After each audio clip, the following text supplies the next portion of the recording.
What advice would you give to a younger self, knowing how much experience you already have? You know, one thing that I think of a lot is I wish that I was always a note taker, so I'm glad that I took notes. Mm-hmm. Um, but I never like kept a journal in terms of writing down more of the experience that I had, the moments that I was in, Okay. um, things that people said, decisions that we had to make and why, circumstances that unfolded in our laps, how or why decisions were made, what the conversations were, just some of the details of the experiences. Um, I do definitely wish that I could look back and remember some more of my stories. That the older you get, you maybe forget stories or some of the fun or even important details of those stories. Um, and it's great to have all my notes from you know offense and defense and practice plans and drills. Yeah, that's good. Most of us have that kind of stuff anyway.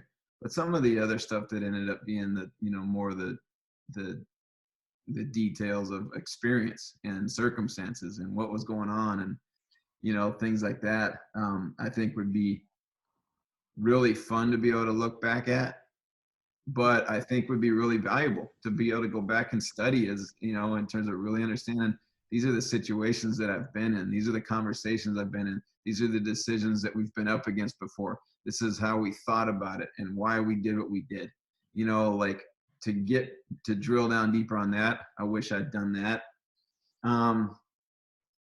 And I also wish, or I also would say to myself, um, you have to have balance in your life. The idea of burning the candle at both ends, up and at work or in the gym at 6 a.m. and, doing your work and being in the office or being on your film until midnight, or whatever. That doesn't make you better. It actually makes you worse. It goes back to the idea I said before, the coach's mentality of more is more. It's work ethic. I'm working so hard. I'm going to outwork everybody else, or our staff, we're going to outwork everybody else. The idea of less is more, and how much growth potential and power there is in figuring out better life balance, work-life balance, how you attend to your rest and how critical that is, how you attend to just your mental health of getting away from the job and the work, and wherever you find a place of peace or enjoyment or relaxation that has nothing to do with the game. How you attend to the important relationships in your life, your family or your closest friends, and making sure that they're getting real time from you, where you're engaged and present.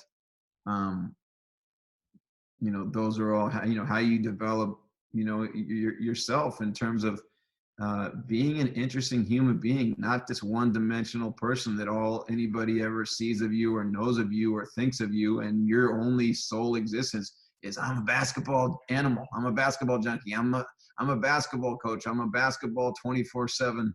you know um, developing some other interests and just becoming a more well-rounded human being in general, whatever your other interests may be. I'd go back to my younger self and wish I had that knowledge and that wisdom, and I would do a lot of those things differently, in my younger years.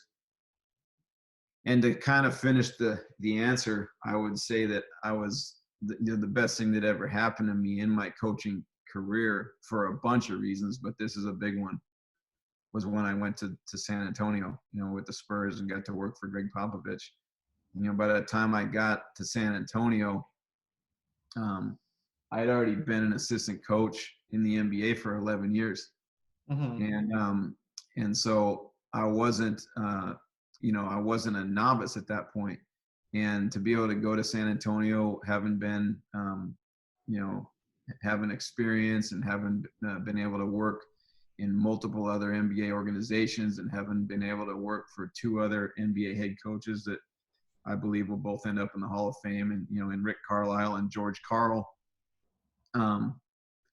Again, I wasn't new to anything in terms of NBA coaching. And I was in my early 30s by that point.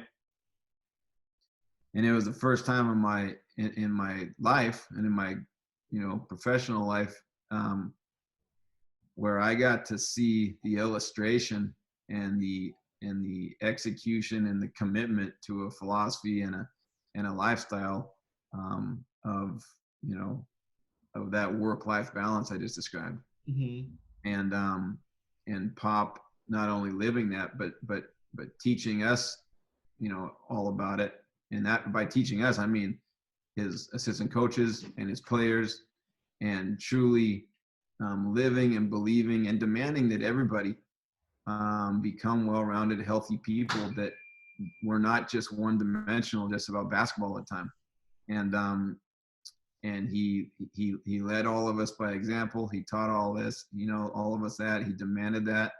And it was beautiful to discover that, he was as hard a worker as any other coach ever has been and ever is.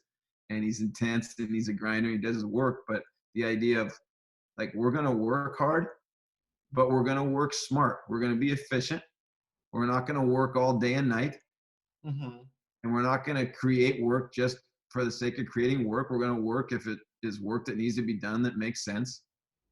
But we're going to work hard, and then we're going to go home and get off work. We're going to work hard, and we're going to play hard too. Mm-hmm.